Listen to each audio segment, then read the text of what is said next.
Varicose veins కి సరైన చికిత్స కోసం సంప్రదించండి ఎవిస్ హాస్పిటల్. నమస్తే రమగారు. నమస్తే జయ. రమగారు, ఏదైనా చిన్న సిరీస్ 1-2 భాగాలు వచ్చేలాగా స్టార్ట్ చేద్దామా? అరేబియన్ స్టోరీస్లో చిన్న చిన్న కథలు ఉంటాయి. అంటే మరి పెద్ద కథ చిన్న కథ అనుకోండి, పెద్ద కథ కానీ చాలా సీరియల్ కాదు. ఓ 2 భాగాలు అలా వస్తుంది, 3 భాగాలు అంతకంటే రావు. చెప్దాం. బసరా నావికుడు. ఈ బసరా అనేది ఒక ఊరు పేరు కదా. అబ్దుల్ ఫవారిస్ అని ఒక నావికుడు ఉండేవాడట, ఒక సరంగు. ఈయన ఇంచుమించుగా సరంగులకి ఈ నావికులందరికీ హెడ్గా ఉండేవాడు. సొంత పడవలు ఉండేవి. ఎవరైనా వ్యాపారాలకి వాటికి వీటికి వెళ్తుంటే పడవల్ని తీసుకుని స్వయంగా వెళ్ళేవాడు. అసలు అతన్ని చూడని సముద్ర తీరం లేదని చెప్పుకునేవాళ్ళట. సముద్రాల్లో అతనికి తెలియని రహస్యాలు లేవు, అతను వెళ్ళని ద్వీపాలు లేవు, అతను వెళ్ళని తీరాలు లేవు. ఓకే. చాలా సమర్థుడు, కుటుంబం సెటిల్డ్గానే ఉంది. అయితే ఏమైంది, ఒకసారి తన వాళ్ళందరినీ పెట్టుకుని సముద్ర తీరంలో కూర్చుని కబుర్లు చెప్పుకుంటున్నాడు. ఏం యాత్రలు లేవు, ఏం దొరకల, పనులు ఖాళీగా ఉన్నారంతా. ఒక ముసలాయన వచ్చేట. వచ్చి అబ్దుల్ ఫవారిస్ని పలకరించి, నువ్వే కదా వీళ్ళందరికీ పెద్దవి, నాకు నీ పడవ ఒక 3 నెలలకి కావాలి, నాకు సముద్రం మీద ప్రయాణం ఉంది అని అడిగాడు. అడిగితే పెద్దవాడు కదా వచ్చినవాడు, సరే ఒప్పుకున్నాడు. ఒప్పుకుంటే సరే దేవుడి మీద ప్రమాణం చేయి, రేపు నాతో వస్తానని అని ప్రమాణం కూడా చేయించాడు. అట్లా వాళ్ళ పద్ధతి. సరే మర్నాడు బయలుదేరదాం అనుకున్నారు. ఆయన కొన్ని బోల్డని గోని సంచులు, ఒక బానిసని వెంట పెట్టుకొని పడవ మీదకి వచ్చాడు. ఇది ఒక మాదిరి పడవ, పెద్ద సైజు, చాలామంది వాళ్ళు లేరు, ఇతనే ఫవారిస్ ఒకడే ఉన్నాడు. సరే బయలుదేరి వెళ్ళారు. వెళ్తే కొంత దూరం చాలా అట్లా ప్రయాణం చేసి సముద్రం మధ్యంలోకి వెళ్ళాక ఈ ముసలాయన మ్యాప్ పెట్టుకుని ఈ దిక్కు తీసుకెళ్ళి ఈ దిక్కు తీసుకెళ్ళి, అక్కడ ఒక దీవి ఉంది, నేను ఆ దీవి మీదే నాకు పని ఉందని ఒక లంక, అది ఆ లంకకి పడవని పట్టించాడు. ఓకే. పడవలోకి దిగిన తర్వాత దిగేసి ఒక పక్కన కట్టేయించాడు. ఏం చెప్పాడంటే, నీకు ఒక రహస్యం చెప్పాలి, నేను ఒక వర్తకుణ్ణి. మేలిమి వజ్రాలు కాదు, ముత్యాలు దొరుకుతాయి ఇక్కడ, బ్రహ్మాండమైన ముత్యపు చిప్పలు. ఇవి శక్తి కొద్దీ తోడాలి వాటిని భూమిలోంచి. నేను చూపిస్తా దారి, నీకు నాకు సరిపడా తోడేసేయి. నువ్వు బలమైన వాడు కావాలి, తెలివైన వాడు కావాలి, ఈ పనికి ఓపికవంతుడు, ఎక్కువసేపు పని చేయగలిగేవాడు కావాలి. అందుకే నేను ఎన్నుకున్నా, మన ఇద్దరం సెటిల్ అయిపోతాం, నేను ఎప్పుడో వీటిని ఏర్పరిచి పెట్టుకున్నానని చెప్పాడు. సరే లంక మీదకి దిగెళ్ళారు. ఈ మన బానిస సంచులన్నీ మోసుకొచ్చాడు, ఖాళీ సంచులన్నీ. అక్కడ పెద్ద పెద్ద గోతులు ఉన్నాయి. ఈయన ఏం చేశాడు, ఈ ఫవారిస్ని ఈ గోతులోకి దిగు, నేను పైన ఉంటా, నేను బకెట్ వేస్తా, నువ్వు అందులో నింపు ముత్యపు చిప్పలు, నేను అన్నీ పైకి తోడుకుంటా, కావాల్సిన వచ్చాక మనం మానేసి వెళ్ళిపోదాం. ఓకే. ఎక్కువ ఈ పని రోజుల తరబడి చేయలేం, ఒకరోజే చేయాలి ఇదని ఇతన్ని దింపాడు. దింపితే బోలెడని ముత్యపు చిప్పలు ఉన్నాయి కింద ఆ గోతులో. కనీసం అదొక 20 అడుగుల లోతు. ఒక మనిషి తనంతట తను బయటికి రాలేడు, పై వాళ్ళే చేదుకోవాలి వాళ్ళని, అంత లోతు కదా. అయితే ఇతను బలశాలి, సముద్ర మధ్యంలో ప్రయాణం అలవాటు ఉన్నవాడు, గోతుల్లో దిగటం అతనికి కొత్త కాదు, భయం కాదు, ఏమీ లేదు. దిగి బోల్డని తోడి అయిపోయినాయని కేకపెట్టాడు. మధ్యాహ్నమే అయ్యింది. ఈ ముసలివాడు ఒక తాడేసి ఇతని పైకి లాగి 2వ గోతులో దింపాడు. 2వ గోతులో చగబడి ముప్పాతిగా తోడేశాక అతను కేకలు పెట్టాడు, ఇంకా చాలు, ఎందుకంటే నువ్వు వేస్తున్న చిప్పల్లో, నువ్వు తెస్తున్న చిప్పల్లో ముత్యాలు లేవు, క్వాలిటీ చిప్పలు అయిపోయింది అని చెప్పాడు. చెప్పి 3వ దాంట్లో కూడా దింపాడు. 3వ దాంట్లో తిప్పేసరికి చీకటి పడింది. ఫవారిస్కి అప్పటికే అతని పని అయిపోయింది. ఏదో 4 బకెట్లు తోడాడు, ముసలాడి పైకి లాక్కుంటున్నాడు. లాగేశాక, ఇక నన్ను పైకి లాగు, నాకు శక్తి లేదు, నాకు ఇంకా చేతులు నొప్పులు పుట్టేస్తున్నాయి, ఇక మానేద్దాం, వచ్చినవి చాలే, దాదాపుగా 100 బకెట్లు పైన తోడా అని కేకలు పెట్టాడు ఫవారిస్. ముసలాయన అన్నాడు, నేను పైకి లాగాననుకో, ఈ ముత్యాల కోసం నువ్వు నన్ను చంపేస్తే అంటే ఫవారిస్ కేకలు పెట్టాడు, అలాంటిది ఏమీ చేయను, నువ్వే నాకు ఇక్కడికి దారి చూపించావు, ఇవాళ వెళ్ళిపోతాం, మళ్ళీ వద్దాం, ఇంకోసారి వద్దాం, ఇప్పుడు ఇంకా ఒక్కరోజే కదా తోడాలన్నావు, అయిపోయింది ఈరోజు, వెళ్ళిపోదాం, నేను నిన్నేం చేయను, నాకు అంత ఆశ లేదు, నువ్వు ఇచ్చినన్నే పుచ్చుకుంటాను నువ్వు ఇందులో నాకు వాటా ఇస్తే నేను నీకు పడవ డబ్బులు కూడా అడగను. నన్ను పైకి లాగు అంటే ముసలివాడు అన్నాడు, నేను నిన్ను నమ్మను, అసలు నావికులనే నమ్మను. నా పని అయిపోయింది, నీ చావు నువ్వు చావు, నేను వెళ్ళిపోతున్నానని ఆ సంచుల నిండా నింపుకున్నాడు ఈ ముత్యాలు చిప్పల్ని. చిప్పలే ఆయిస్టర్స్, చిప్పలు ఒలిచి తీయాలన్నమాట. ఆ మొత్తం చిప్పలన్నిటినీ బస్తాల్లోకి ఎత్తేసి ఆల్రెడీ ఎత్తేసి పెడుతున్నాడు బానిస. వాడికి భాష రాదు, బరువులు మోస్తాడు అంతే. ఎత్తేయంటే ఎత్తేస్తాడు. బానిసని తీసుకుని పడవ దగ్గరికి వెళ్ళిపోయాడు ముసలివాడు. ఈ బస్రా నావికుడైన ఫవారిస్ మాత్రం ఆ గోతులో ఉండిపోయాడు. ఎంత కేకలు పెట్టినా తెలిసింది ఇతనికి ఇక లేరు ఎవరు ఇక్కడ అని. ఇతను అటు ఇటు ఇంత సన్న మనిషి పట్టేది కాదు, బాగా వెడల్పాటి పోయే అటు ఇటు కారాడుతుంటే ఇతనికి తెలిసింది ఎముకలు పుర్రెలు తగులుతున్నాయి. అంటే ఎంత మందినో ఈ ముసలివాడు తెచ్చి ఇక్కడ చంపేశాడు అనమాట. వదిలేసి వెళ్ళిపోతాడు, వాళ్ళు కొన్నాళ్ళుగా అక్కడే చచ్చిపోతారు. ఈ ఫవారిసు చాలా కాలం సముద్రాల్లో ఉండటానికి అలవాటు పడ్డవాడు. ఆ చేతికి దొరికిన ఎముకలతోటి అట అట అట అట తవ్వటం మొదలుపెట్టాడు. తవ్వుతుంటే అది ఇంకో గోతిలోకి దారి తీస్తున్నట్టు తెలిసింది అతనికి. ఓహో, తవ్వగా బెదురు, భయము, నిరాశ, నిస్పృహ, నీరసం అవి మనిషిని చంపేస్తాయి. అవును, బయటపడాలన్న కోరుకున్న వాడి విధానమే వేరుంటుంది. ఇతను తవ్వుకుంటూ అవతలకి వెళ్ళాడు. వెలుగు కనిపిస్తుంది ఎక్కడి నుంచో గోతులోకి. ఇక ఆ వెలుగు వైపుగా అట్లా అట్లా అట్లా అట్లా తవ్వుకుంటూ వెళ్ళగా అది సముద్ర తీరంలోకి వెళ్ళిపోయింది. రోజులు పట్టినాయి, మరి అంతే, ఆహారం లేదు. అయినా సరే అట్టగే మెల్లిగా తవ్వి 2-3 రోజులు బట్టి బయటకు వచ్చాడు. చూస్తే సముద్ర తీరం, పిట్ట పొరుగు పిచ్చిగా ఏమీ లేవు అక్కడ. కనీసం బయటపడ్డాడు. అయితే ఏమైంది, ఇతనికి ఓపిక లేనట్టు పడున్నాడు. కానీ కాసేపటికి సముద్రం మీద మోత వినపడుతోంది. ఏదో వస్తోందో చూస్తే ఒక ఓడ కనపడంగానే ఇతను ఏం చేశాడు, ఇతను నడువుకు ఒక దట్టి లాంటిది ఉంది, ఒక ఎర్రగుడ్డ. అది నడుము మీద నుంచి తీసి కేకలు పెడుతూ అది గుడ్డ ఊపాడు. క్లాతులు కనిపిస్తాయి కదా, రెడ్ క్లాత్ అయ్యేసరి కల్లా తడిసిపోయింది. అది తడిసిపోయింది, నానిపోయి మురిగ్గా ఉంది. మొదటి భాగాలు మురికైనాయి, ఇతను కట్టుకున్న లోపల భాగాలు ఎర్రగానే ఉన్నాయి. ఆ భాగాలు కనపడేసరికల్లా ఎర్రగుడ్డ కనపడంగానే ఆ పడవ వాళ్ళు, ఆ ఓడ వాళ్ళు ఇటు తీసుకొచ్చారు, ఇక్కడ పట్టించారు. ఎవడో ఇక్కడ అరుస్తున్నాడు. సరే వీడిని ఎక్కించుకున్నారు. ఇతను ఈ లంకలో ముత్యపు చిప్పలు ఉన్నాయన్న మాట చెప్తే వీళ్ళక్కడ ఆశ పుడుతుంది. ఎవడో ఒకడు నాలాగే అవుతాడు. అందుకని చెప్పకుండా నేను ఎక్కిన పడవ, నేను పడవ వేసుకొచ్చాము, కొంతమంది పడవ పగిలిపోయి నేను ఒక కొయ్య చెక్క పట్టుకుని ఇక్కడ తేలేనని చెప్పాడు. ఓహో, పాపం వాళ్ళంతా జాలిపడ్డారు. అయ్యో నువ్వు ఫలానా వాడివేనా, అదేనా ఇదేనా అని కనుక్కున్నారు. బస్రాలో ఇతనికి కొంత పేరుంది. వాళ్ళు ఏదో దేశాన్ని చూస్తున్నారు కానీ బస్రా బీచ్ల్లో ఫవారిస్ పేరు తెలిసిన వాళ్ళు 2-3 ఉన్నారు అందులో. అయ్యో నువ్వు మంచి గొప్ప నావికుడివి, ఇలా అయిపోయావా, పోనీలే మేము అక్కడ బస్రా చేరుస్తాం నేను, ఏదో రకంగా అన్నారు. అయితే వీళ్ళు ఒక చోటకి వెళ్తున్నారు. బస్రాకి తిరుగు ప్రయాణంలో వీళ్ళు లేరు, ఇంకా వెళ్ళాలి వీళ్ళు బయటికి. వెళ్ళిన తర్వాతే దింపుతారు. పోనీ అప్పటిదాకా బతుకుంటాడు, పడవలో ఏదో కూర్చుంటారు కదా, సరేనని వెళ్ళటం మొదలుపెట్టాడు. వెళ్తుంటే వాళ్ళు కొన్ని రోజులు ప్రయాణం చేశాక వీళ్ళకి ఏం తెలిసింది, పడవ అనూహ్యంగా స్పీడ్ అందుకుంది, తొందరగా లాగేస్తున్నారని భావించారు. తర్వాత వాళ్ళకి తెలిసింది వీళ్ళు ఏం చేయటల్లా, పడవ దానంతటదే వెళ్ళిపోతుంది. వెళ్ళేసరికి అందరూ మాట్లాడుకున్నారు.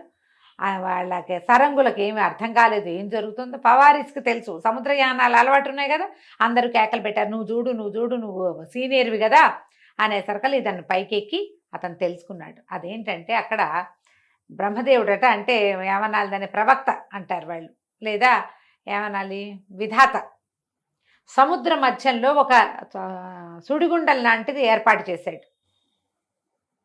సింహన్నోరు అంటారు దాన్ని. ఆ సింహన్నోరు ఏంటి, అక్కడ దాకా వస్తే అదొక సుడిగుండం, అందులోకి వెళ్ళిపోతాయి.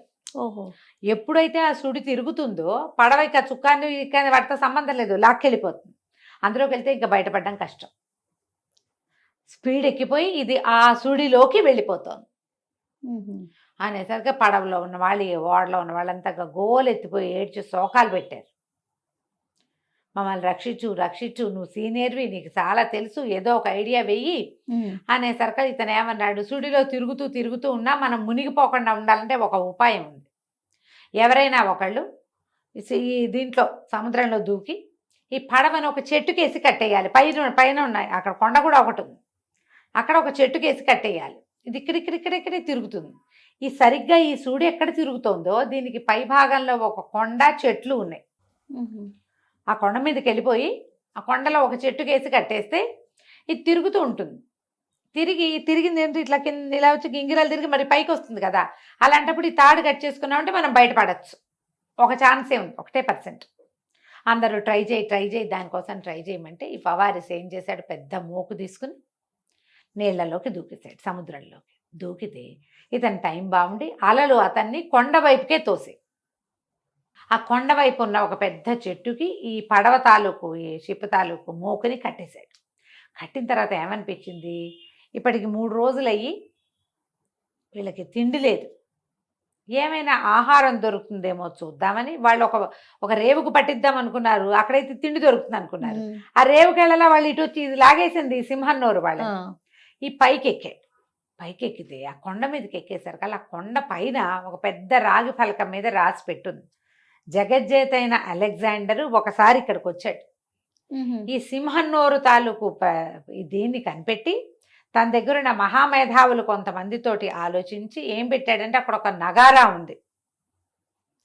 ఆ నగారాన్ని గనక 3 సార్లు పెద్దగా మోత చేస్తే ఆ ధ్వని తరంగాలకి ఈ సుడి తగ్గిపోతుంది. దాని తీవ్రత తగ్గిపోయి లోపలికి వెళ్ళిపోయిన పడవల్ని బయటికి తోసేస్తుంది. అది ఆల్రెడీ సుడిలో తిరుగుతూ లోపలే ఉంటాయి కొన్ని పడవలు ఉన్నాయి, అందులో వాళ్ళు ఉన్నారో పోయారో, పడవలు మాత్రం ఉన్నాయి. పడవలు బయటకు వచ్చేస్తాయి అని రాయబడి ఉంది. ఎప్పుడైతే అది ఉందో ఇతను పరిగెత్తుకుంటూ కిందకి వెళ్ళాడు. మీరు జాగ్రత్తగా ఉండండి, రెడీగా ఉండండి. ఆ నగారాన్ని కనుక ఎవరైనా మోగిస్తే పడవ బయటకు వచ్చేస్తుంది. అయితే ఒకే ఒక్క దీంట్లో లూప్ హోల్ ఏంటంటే నగారా కొట్టిన వాడు పడవెక్కలేడు.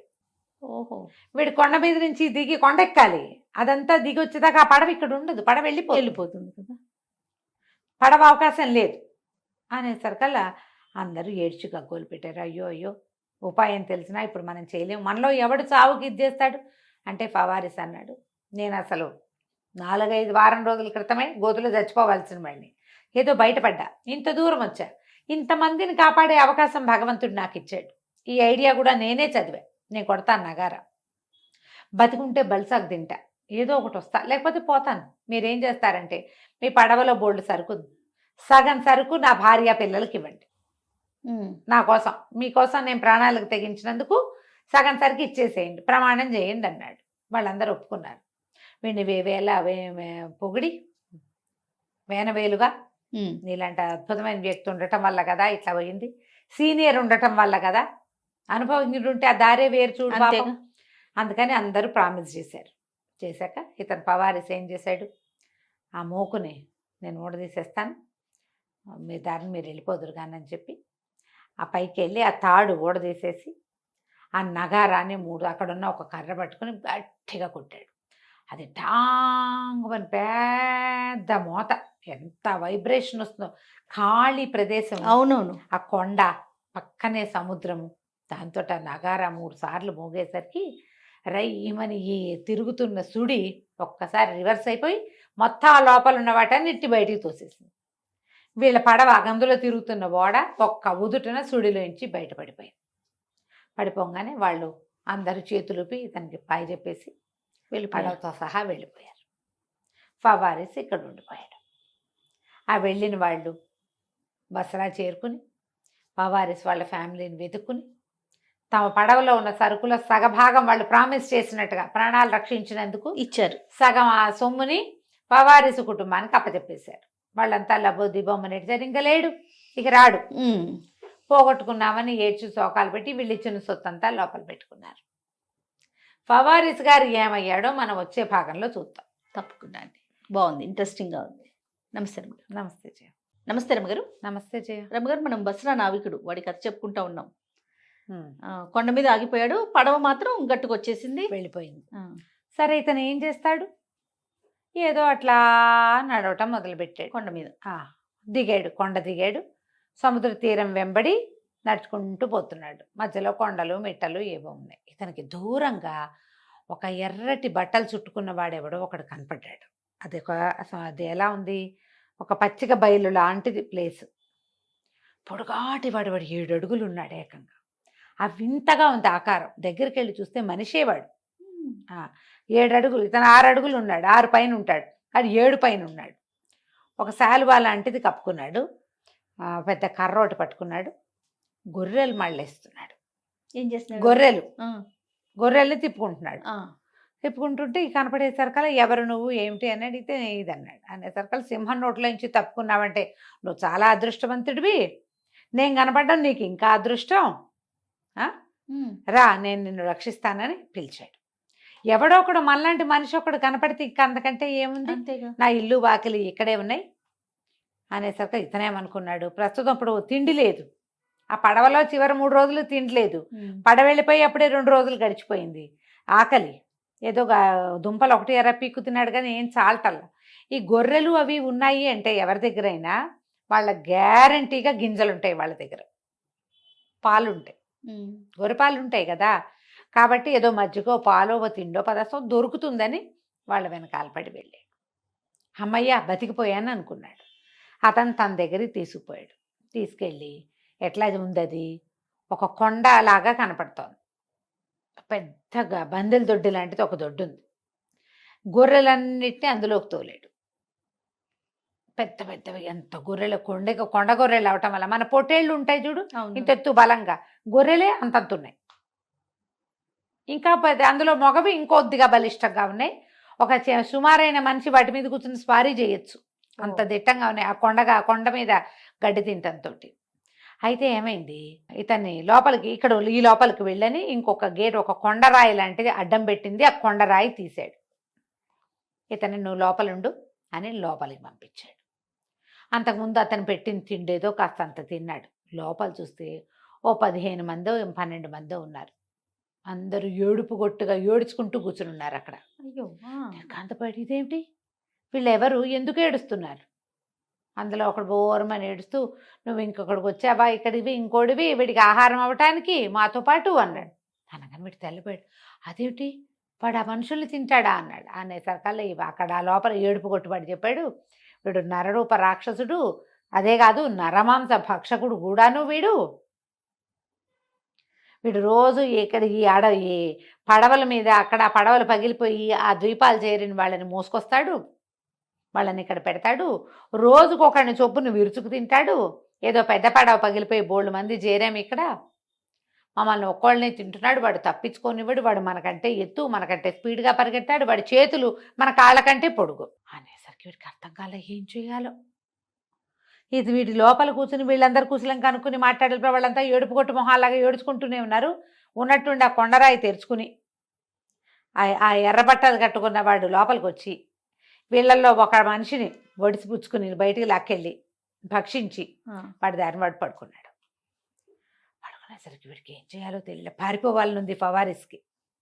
వాళ్ళందరికీ చెప్పాడు, వాడు ఒక్కడు, మీరు 10-12 మంది ఉన్నారు, నేను కూడా ఉన్నా, నేను ఇప్పుడే వచ్చా, నేను బలంగానే ఉన్నా, మీరంటే ఏడ్చేడ్చి 4 రోజుల నుంచి శుష్కించిపోయినారు, నేను అట్లా లేను, నేను తెలివిగా ఉన్నా, పారిపోదాం, సముద్ర తీరానికి చేరే దారి నాకు తెలుసు, నేను అక్కడి నుంచే నడిచి వచ్చాను, నేను నావికుడిని, దారులు మర్చిపోయేవాడిని, ప్రయాణికుడు కాదు, వాళ్ళంతా ప్రయాణికులు, భయపడి చేస్తారు. నావికుడు వేరు, వాళ్ళు ఏంటంటే కష్టాలకు ఎదురెదటం వాళ్ళకి అలవాటు, అవునవును, చుట్టుపక్కల వాతావరణాన్ని చూసుకుంటారు, బట్ ప్రాక్టీస్ ఉంది అని ఎంత చెప్పినా వాళ్ళు వినలే. వాళ్ళు ఎవ్వరూ దానికి ఇచ్చగించలు, ఇంకేముంది, చచ్చిపోవడానికి సిద్ధపడి ఏడ్చుకుంటూ కూర్చుని ఉన్నారు. అయితే ఇతను ఏం చేశాడు, బాగా ఆలోచించి అటు ఇటు చూస్తే ఏవో చిన్న పొన్న సాధనాలు దొరికితే వీడు దానికి ఇంత చిన్న చిన్న తీగలు లాంటివి దొరికితే ఆ 3-4 తీగల్ని మేలేసి ఇట్లా పదునైన ఆయుధాలుగా 2 ఆయుధాలుగా చేసుకున్నాడు. మర్నాడు ఈ కొండరాయి తీసుకుని వాడు లోపల రాగానే ఈ ఫవారీసు ఒక్క ఎగిరి వాడి మీదకి ఎగిరేసి వాడిని సందిటి పట్టి పైకి ఎగబాకి ఆ 2 కళ్ళు పొడిచేశాడు వాడివి. వాడు రక్తం గారుతున్న కళ్ళతోటి వీడిని కిందకు వదిలేసి ఫవారీస్ని అమ్మోయ్ బాబోయ్ నాయనో అని అరుస్తూ ఉంటే ఈ కొండరాయి తెరుచుంది కదా, తెరుచున్న కొండరాయిలోంచి ఇతను ఎక్కడికి వెళ్ళొచ్చు, ఆ గొర్రెలకి ఒక పెద్ద దొడ్డి లాంటిది ఉంది కదా, ఆ దొడ్లోకి చేరిపోతే ఇవి గొర్రెలు కాకుండా మనుషులు దొరకనప్పుడు వాడు ఏం చేస్తాడట, గొర్రెలు తింటాడు తన దగ్గర ఉండే, వాడు ఆహారం కోసమే అవన్నీ. గొర్రెని తిన్నాక అది వాటి చర్మాన్ని ఒక మూల పెట్టాడు, కొన్ని గొర్రె చర్మాలు ఉన్నాయి, ఈ ఫవారిస్ ఏం చేశాడు, అంత పరిగెత్తుకుంటూ వెళ్ళి ఆ మూల ఉన్న గొర్రె సంచి చర్మాలు చూడగానే ఓ చర్మాన్ని ఇట్ట మీద కప్పుకుని ఆ గొర్రెల మధ్యలో ఉండిపోయాడు. వాడు కళ్ళు నులుపుకుంటూ లోపలికి వచ్చి తెలుసుకున్నాడు ఈ దొడ్లోకి వెళ్ళాల్సిందే కానీ వాడు బయటికి వెళ్ళే వీల్లేదు. ఆ గొర్రెల దొడ్లో చేయి పెట్టి ఇటా ఇటా ఇటా తడవటం మొదలుపెట్టాడు. ఒక్కో గొర్రె అని తడివి చూస్తున్నాడు. పట్టుకుంటారు, పడితే వాడు ఎందుకంటే సహజంగా నరమాంస భక్షకులకి ఆహారాన్ని గుర్తుపట్టే తెలివి ఉంటుంది. మనుషుల వాసన పట్టుకుంటారు. తడుగుతుంటే వీడు దొరకకుండా తప్పించుకున్నాడు. కానీ ఈ గొర్రెల మధ్యలో అట్లా ఇట్లా తప్పించుకుంటున్నాడు. వాడు చేయి చాపినప్పుడల్లా చేతులు తగులుతున్నాయి, గొర్రెలన్నీ అటు ఇటు పరిగెడుతున్నాయి. ఇతను దొరుకుతున్నాడు కానీ తప్పించుకుంటున్నాడు. తప్పించుకుని చివరికి ఎట్లా కొట్లా దానికి ఒక చిన్న సందు ఉంది, గొర్రె పట్టదు అందులో ఇంచి.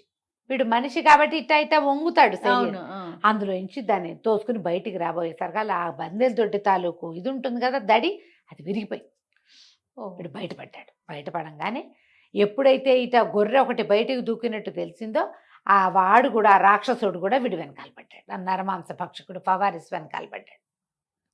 ఇక ఫవారిసు పరుగు తీసాడు. కానీ వాడు వెనకాల పరిగెత్తుకొచ్చేసాడు. గుడ్డిగానే కళ్ళు లేవు, కానీ కళ్ళు అంతా నెత్తురు గారిపోతోంది. అయినా సరే ఆ మనిషిని వదిలిపెట్టట్ల వాడు. ఒక ఏరు లాంటిది ఉంది అక్కడ.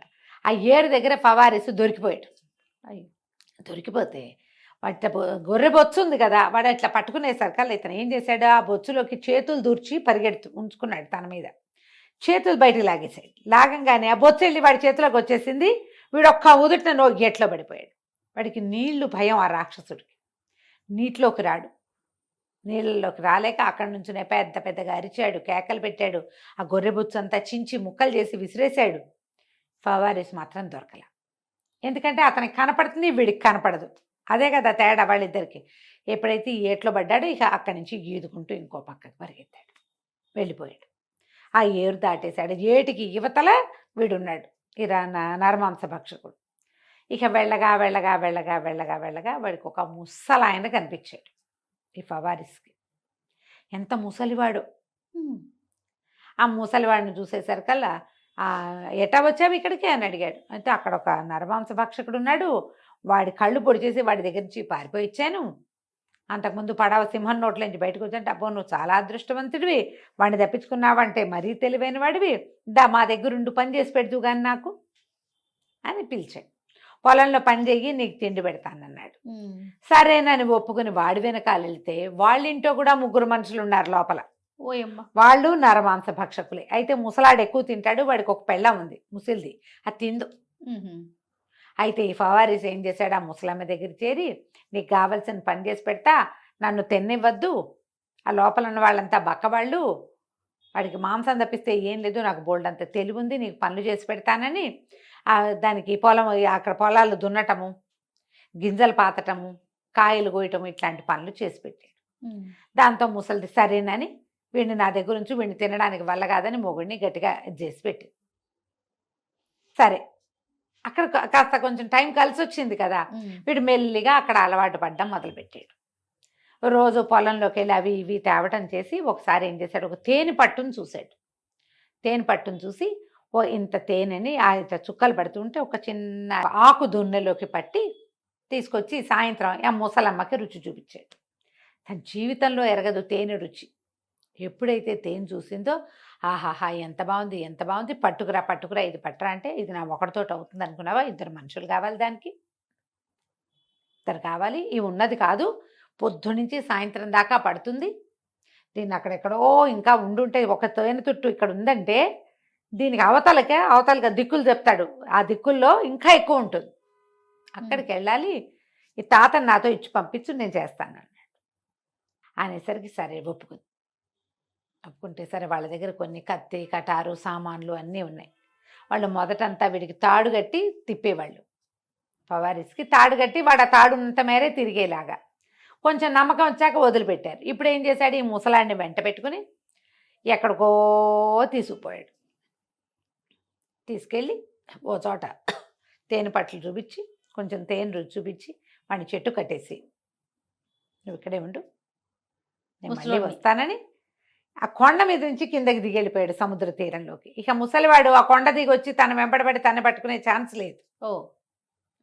ఛాన్స్ లేకుండా వాడిని ఇంటి నుంచి దూరంగా తీసుకొచ్చేసాడు. ఒకవేళ ఇంటి దగ్గర నుంచి వీడు తప్పించుకుంటే మొగుడు పెళ్ళాం ఇద్దరు కలిసి వెంబడపడేవాడు.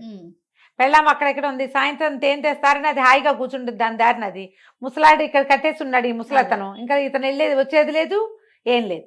కొండ దిగేసి సముద్ర తీరానికి పరిగెత్తాడు. ఇతను ఈ ప్లాన్ ఎప్పుడు చేశాడు? సముద్రం మీద దూరంగా అతనికి ఒక ఇది కనపడింది.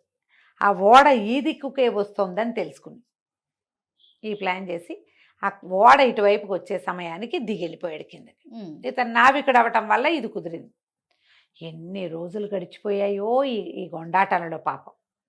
తీరా అక్కడికి వెళ్ళి ఈ బట్టలు వాడికి అతను నడువుకు ఒక ఎర్ర బట్ట ఉందిగా ముందు నుంచి ఉంది. ఆ ఎర్రటి బట్ట ఊపేసరికల్లా వాళ్ళు ఒక పడవాళ్ళు ఆ ఓడవాళ్ళు ఎవరో మనిషి ఇక్కడ పిలుస్తున్నాడని వాళ్ళకి తెలుసు. ఈ ద్వీపాల్లో నరమాంస పక్షకులు ఉంటారు. ప్రయాణాల్లో దిగబడిపోయిన వాళ్ళు ఎవరైనా ఉండిపోతే మా నరమాంస పక్షకులు తినేస్తారు.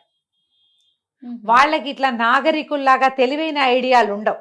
ఓకే, వాళ్ళు గుర్తుపడతారు. ఈ బట్ట ఎగరేసాడంటే వాడు నాగరికుడు, వాడికి తెలుసు ప్లాన్. అందుకే వస్తారు. వచ్చి ఇతన్ని ఎక్కించుకున్నారు. ఎవరు ఏమిటి అన్నీ కనుక్కుని ఆశ్చర్యపోయారు. అదేంటి నువ్వు అప్పుడెప్పుడో ఎన్ని నెలల క్రితం చచ్చిపోయావని వార్త వచ్చింది, బతికే ఉన్నావు, బాగానే ఉన్నావే. తలకాయ ఎంత నేర్చిపోయింది ఇతనికి. ఈ కష్టాలు, ఈ ఇబ్బందులు, ఈ చావుని దగ్గర నుంచి చూడ్డాలు, నరమాంస భక్షకులు, చస్తున్నావని ఏడ్చేవాళ్ళు, అదే కదా పనులు, పాపం నడక, తలంతా నేర్చిపోయింది. చివరికి ఎట్లాగొట్లా కొన్ని నెలలకి తన అదృష్టం కొద్దీ ఈ ఓడ బస్రాకే వెళ్తాం. నెల రోజుల సుదీర్ఘ ప్రయాణం తర్వాత బస్రా చేరాడు. ఇతను ఊళ్ళోకి నడుచుతుంటే ఊళ్ళో వాళ్ళంతా ఆశ్చర్యపోయారు. ఓరిని ఫవారిస్ బతికే ఉన్నాడని. ఇల్లు చేరాడు. భార్య పిల్లలు కూడా ఆశ్చర్యపోయారు. అబ్బో ఎట్టా వచ్చావు ఏమిటి అని కనుక్కున్నారు. సరే ఒక నెల 2 నెలలు బాగా విశ్రాంతి తీసుకున్నాడు. డబ్బులు బోళ్ళు చేరినాయి వీళ్ళ దగ్గర. మామూలుగా డబ్బు ఉంది కొంత. వాళ్ళు మొదట వాళ్ళు 50% హాయిగా ఉన్నారు. 2 నెలలు విశ్రాంతి తీసుకుని మెల్లిగా అప్పుడే సముద్ర తీరానికి వెళ్ళడం మొదలుపెట్టాడు. ఒకనాడు ఈ తలకాయ నేర్చిపోయింది. మొదట అతను ఎట్లా ఉండేవాడు? హట్టాకట్టగా పైలా పచ్చీస్గా జమాన్ లాగా మంచి హట్టాకట్టగా ఉండేవాడు. తలకాయ నల్లగా ఉండేది. ఈ ప్రయాణాలు ఈ గోల్లో జుట్టంతా తెల్లబడిపోయింది. మనిషి కొంచెం ఒడిలిపోయాడు. ఈ సముద్ర తీరంలో కూర్చుంటే మొట్టమొదటి ఏ ముసలివాడైతే వీళ్ళని తీసుకెళ్ళాడో వాడు కనపడ్డాడు. కనపడి ఇక్కడ పెద్ద నావికుడు ఎవరు అని అడిగితే ఇదిగో ఈయనేనండి అన్నారు. పేరు ప్రస్తావన రాల. ఇతను మాత్రం గుర్తుపెట్టాడు. ఫవారిస్ గుర్తుపెట్టాడు ఆ ముసలాయన అన్నాడు, నాకు 3 నెలల పని ఉంది, మరి పడవని అద్దెకి తీసుకుంటాను, నాతో వస్తావా అని అడిగాడు. సరే వస్తానన్నాడు. వస్తానని ఆయన మర్నాడు పొద్దున ఒక బానిసని ఒక మోపెడు గోన్ సంచుల్ని తీసుకుని పడవ మీదకి వచ్చాడు. మళ్ళీ యథాప్రకారం మొదట్లో ఎక్కినట్టే పడవ ఎక్కి వెళ్ళారు. ఎక్కెళ్తే బాగా ప్రయాణం చేసి సముద్ర మధ్యంలోకి వెళ్ళాక ముసలాయన చెప్పాడు, నేను ఒక వ్యాపారస్తుడిని, ఒక ఫలానా చోట ఒక చోట లంకలో ముత్యపు చిప్పలు ఉన్నాయి, చెరిసగం నీ జీవితం నా జీవితం సెటిల్ అయిపోతుంది, అక్కడికి వెళ్దాం, నువ్వు బలవంతుడివి కుర్రాడివి నాతో రా అంటే సరేనని ఒప్పుకున్నాడు. ముసలతనే ఆ లంకకి తీసుకెళ్ళాడు. ఫవారిస్కి తెలుసు ఆ లంక ఎక్కడుందో, అయినా సరేనని ఒప్పుకున్నాడు. ఆ లంక మీదకి వెళ్తే బానిస చేత సంచులన్నీ మోయించుకుని ఇద్దరు లంకలోకి దిగారు పడవ కట్టేసి. లోపల దాకా వెళ్ళాక ఒక కుడివైపుకి తిరిగాక పెద్ద పెద్ద గోతులున్న ఒక ప్రదేశాన్ని చూపించాడు ముసలతను. ఈ గోతులోకి దిగిన ఆయన బోల్డని అద్భుతమైన ముత్యపు చిప్పలున్నాయి, చక్కగా నీ జీవితము నా జీవితము ఇద్దరి జీవితము సెటిల్ అయిపోతుందని చెప్పాడు. ఫవారిస్ అన్నాడు, నేనేనాడు గోతులో దిగిన వాడిని గాను, నీకే సహాయం కావాలన్నా చేస్తా, నువ్వు దిగు,